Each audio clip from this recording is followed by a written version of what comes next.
Hey guys, today on MoneySenseMedia, we're talking about why it's so important to look poor. All right, let's break it down with Nischa. The goal is to grow your bank account, not your ego. Here's 4 reasons why keeping a low profile can actually lead to higher rewards. Number 1, it frees you from the cycle of permanent dissatisfaction. Think about your own life. Every time you hit a milestone, whether it's getting a promotion, buying a nicer car, moving into a better neighborhood, a new set of standards suddenly surrounds you. It's like playing a never-ending game where the rules keep changing. So this is an interesting point, right? The first thing she's saying here is that anytime you upgrade your life, you're actually setting yourself for failure because you're creating and establishing a baseline from which you're going to want to move forward. So if you have a 3-bedroom house today, you'll want a 4-bedroom house today. If you've got a really nice car, that you'll want an even nicer car when you upgrade your life. So I understand what you're saying. Let's continue to listen to what she has to say. You buy a great car and for a moment it feels amazing, but then you notice your friend's car is even better and that initial joy fades. This isn't just a feeling, it's backed by science. Researchers call it the hedonic treadmill and it's exactly what it sounds like. Imagine you're on a treadmill at a gym. No matter how fast you run, you stay in the same spot relative to the room. The same thing happens with your happiness. No matter how much more money you make or how many new things you buy, your overall happiness tends to stay the same. And there was a study that looked into how people's happiness actually change with their level of income. And they found that once we have enough money to cover our basic needs like our food, shelter, healthcare, having more money doesn't make us a lot more happier. Yeah, so I get that. I think she's on to something. There is a point in time where the incremental dollar that you and I will earn is not going to give us a significant yield in terms of happiness and joy, if you will. One could argue that money in itself can't give you joy, but between you and I, and as she rightfully pointed out, you need to be able to pay your bills, have food, shelter, and all that fun jazz. So I'm with her 100% here in terms of there's a point in time where there's a point of inflection, if you will, where that incremental $1,000, $10,000, or $100,000 a year you might be able to earn is not necessarily going to give you any more peace, any more joy, any more health. Now the trick is, how do you and I find that middle ground or that middle point? So that's an interesting point. Quickly adapt to our new level of wealth, and this adaptation means that what once felt like a big improvement soon becomes a new normal, and we start wanting even more to regain that initial excitement. So I really like what she's saying here, right? What she's saying is essentially that anytime we get something new, it creates a sense of joy, excitement, but that wears off over time. And then as human beings, what we try to do is we try to replicate that feeling by getting something new again, right? Think of the iPhone 10 that became the iPhone 11, that became the iPhone 12, and so on and so forth. You get the drill. So what she's saying here is that incremental expenditure that you're going to occur in order to get that joy or that feeling you got when you got something new, that's going to dissipate pretty quickly. So by deciding to look poor, you're actually controlling your life, if you will, and that sentiment that you have to, keep running through that rat race in order to get more stuff all the time. That's a pretty reasonable point from my perspective. Think about the last time you upgraded your iPhone. At first, it works really quickly, really thrilling to test out the new features, but how long does that excitement last? Soon enough, you're already thinking about the next upgrade, and this cycle repeats with nearly everything that we buy. So let me just stop it here for a second because that got me thinking. Put it in the chat. Do any of you know anyone who's actually purchased the previous year's iPhone when they had the current year's one? So what I mean by that is, do you know anybody who's actually voluntarily decided they're going to buy a previous generation iPhone? I don't know any. Anybody who's purchased the iPhone 14 is looking for the iPhone 15 and so on and so forth. But do you know anybody who's purchased like the iPhone 13 and that decided to go back to iPhone 10 or iPhone 11? Like, please put it in the chat there. I'm super curious to know if anybody in this world knows anybody who's actually done that. Not just about phones, it happens with cars, homes, clothes, and even social status. And on top of that, social media only magnifies this pressure. And a report from Credit Karma revealed that 39% of Brits feel pressured by social media to spend more money to appear successful or happy. So this is a really sad stat. I don't have the stats for Canada, which is where I live, but listen, like we all know it, looking wealthy, looking successful is a lot more important than actually being wealthy and successful. And that's part of the poverty mentality that you and I I have to break. It's not about impressing people with the amount of wealth we have. It's about getting time back to spend it and invest it in the things and the people and the causes that we actually care about. Unfortunately, social media doesn't help because all you see is the Kim Kardashians of the world. You see the 21-year-old with $1 million car in the mansion and all that fun jazz. And whether we like it or not, it conditions us to think that that is the epitome of wealth, which is actually not the case. By choosing to instead look poor, you're simply stepping off of that relentless treadmill. You're saying, I'm not buying into this, no pun intended. And the moment you do that, you'll find that the inner peace you get from making that decision and not feeling the need to compete with every single thing will bring you so much more happiness than staying on that treadmill ever will. So this is an interesting one, right? Because this is the first time I think she really hammers down the whole notion of that inner peace. And by choosing not to take part in the game of looking rich and maintaining that facade of wealth, then you're actually deciding not to play the game. And I think that's super powerful. And it does bring you closer to peace because you can then focus your energy on those things that are really important to you and to your family. So she's bang on when it comes to that. Let's listen to her second point. Number 2, we lose freedom of choice. When I first started working in investment banking, I definitely fell into the whole keeping up with appearances. I wore designer clothes a lot, had the latest things, bought a nice car. That was me. And I spent so much of my income on things that made me look successful, even though I knew my bank account showed the opposite. But no one could see that side. On the outside, I had it all, but in the inside, I was stuck in a job I didn't enjoy, on this treadmill that we spoke about, constantly chasing the next thing. I was following the earn money, spend it, and then expect happiness and freedom to follow. So, hey, like kudos for her for calling it out and for being vulnerable and sharing that. Because if you're being honest, you and I have either been in that situation or we're in it right now, right? We use our jobs to subsidize a lifestyle to please people we don't even care about, to look good in front of people that we really genuinely don't even care about. And I think Dave Ramsey says the same thing in a different way. So kudos for calling that out, because the first step into changing our lives when it comes to personal finance is awareness and just being aware of where you are today and how you're actually distributing your income. I want to go back here to how she breaks down her income here. Earn money, spend it on things, and then expect happiness to follow. Now, if you're honest, you and I do the exact same thing, right? We earn money, we spend it on things, and we pray to God that it's going to give us joy. And then when it doesn't, what do? We do it again. Literally.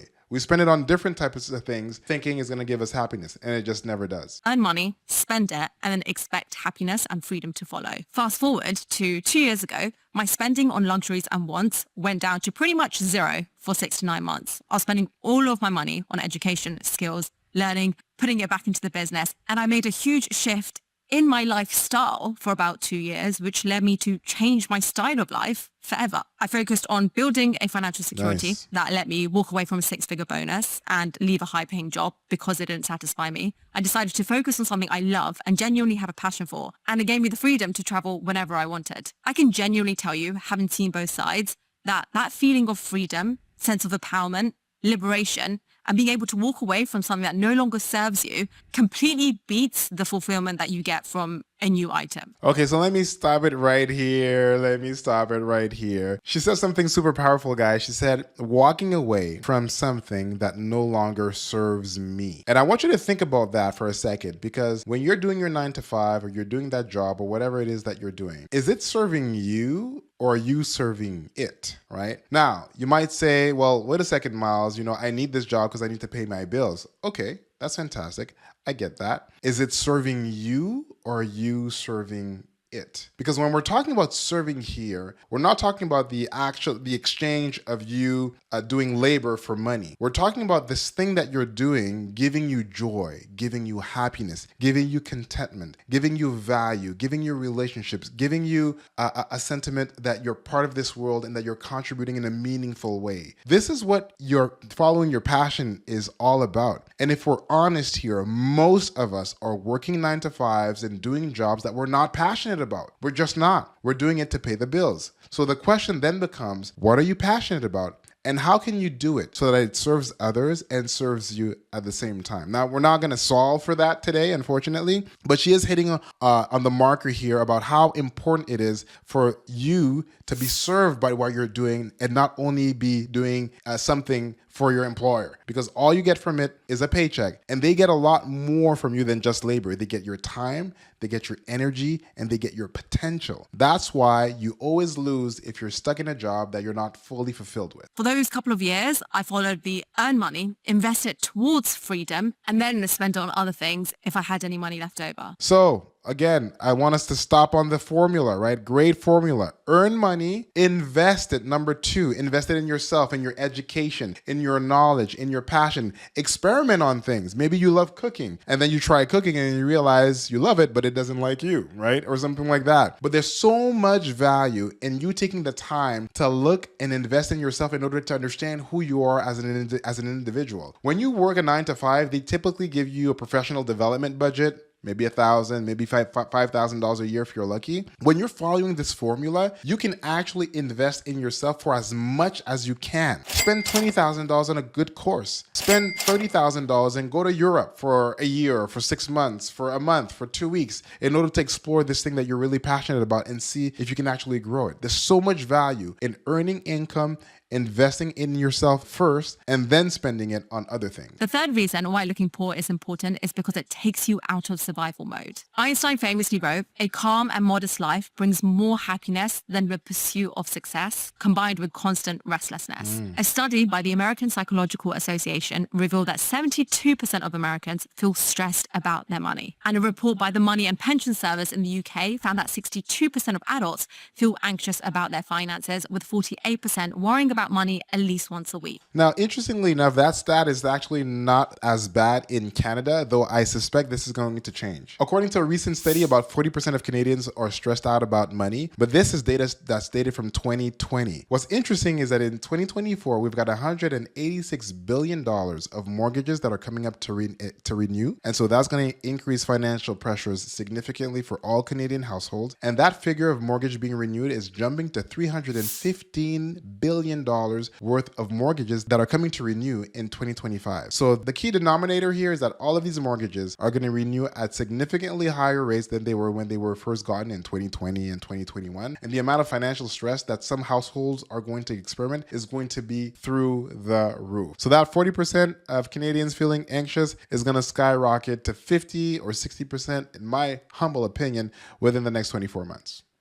In today's world, a calm and modest life is pretty much essential for maintaining peace of mind and to reduce the level of anxiety when it comes to your finances. If you get a bonus or a pay rise and you get a new car that eats 40% of your take-home pay, you cannot afford to lose your job, take a break, or even consider other opportunities. Now, I can't hammer enough.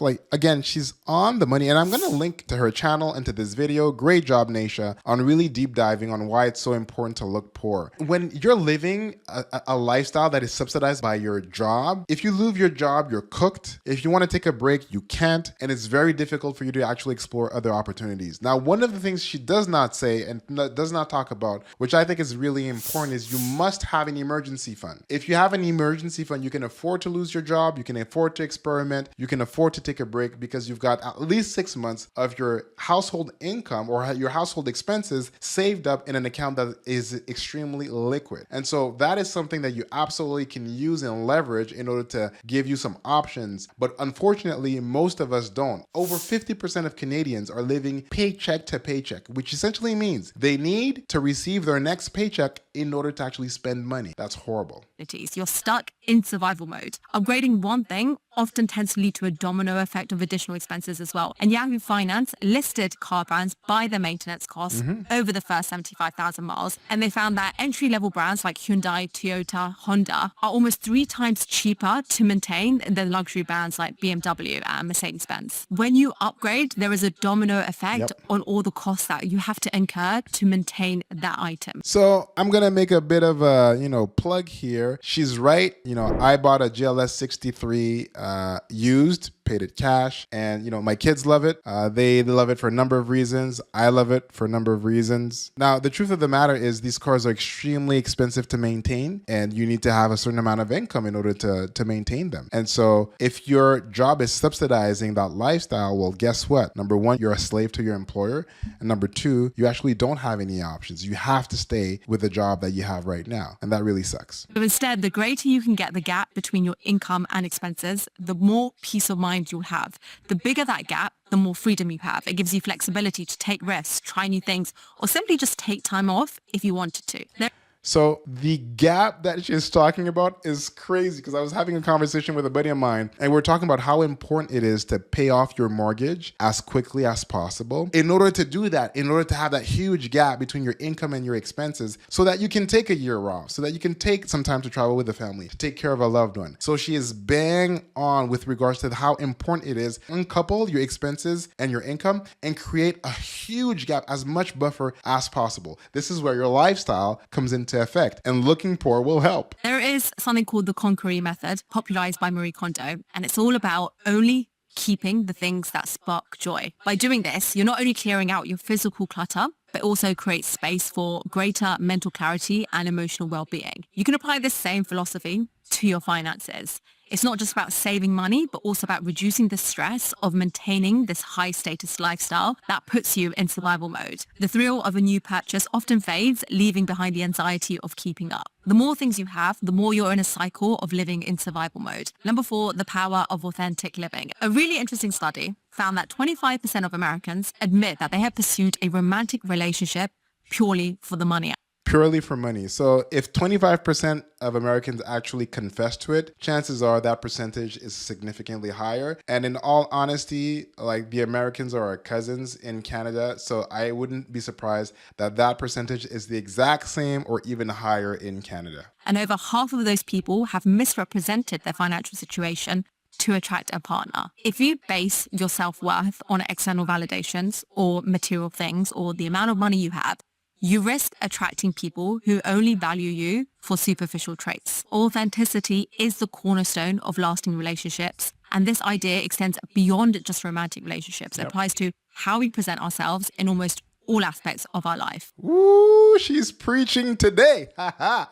Well, listen, I think she's bang on, right? If all you care about is money, then the people that you attract only care about money, and it doesn't last for long because the contracts come to fruition, people move on, and, you know, Bob's your uncle. So she's bang on. And the truth of the matter is, you live more meaningful lives. We live more meaningful lives as human beings, where we have good relationships with the people that we care the most about. And so, yeah, she's bang on. That's awesome. As the saying goes, don't show off the outside of your house, show off the inside. The outside is what you display to strangers. It's an attempt to gain their respect and admiration with outward appearances. In contrast, the inside of your house represents your true self. That's what you share with family, with close friends. It's where your genuine values and characters shine through. And in the novel, The Adolescent, the author wrote, "If I had 100 million, I would nevertheless walk around in old clothes because the knowledge of it, my consciousness of my wealth, would suffice." This quote is what the essence of true wealth is. It's not about flaunting it, but about the inner confidence and the security that it brings. And many wealthy individuals understand this. They often choose simplicity over showiness. They don't. You guys know the Warren Buffett example. Like, you see this guy driving his Toyota Camry that he's had for like 40 years. Is there anybody in the world that has more money than Warren? Yeah, sure. But he's got a lot, right? And simplicity is the name of the game. He's not showing it off. Who are you trying to impress? Right? And so you're going to notice that really wealthy people don't care what they drive. They don't care where they live. They don't care how much money they have, because they understand what true wealth is all about. And it's only when you don't understand it, then you start experimenting, trying to buy stuff to make yourself happy. So yeah, that's really important. Don't make what they own their entire identity, because they know that living authentically and valuing what's inside over an outward appearance is a really powerful way to build meaningful, resilient relationships. Those are 4 reasons why looking poor. All right, so this is a great video from Nischa. I'm going to link her YouTube channel in the description. Please consider subscribing to her channel and liking her comments. She's got great content on personal finance. If you found any value here in this reaction, please smash the like button, subscribe to the channel, and I'll see you on the next one.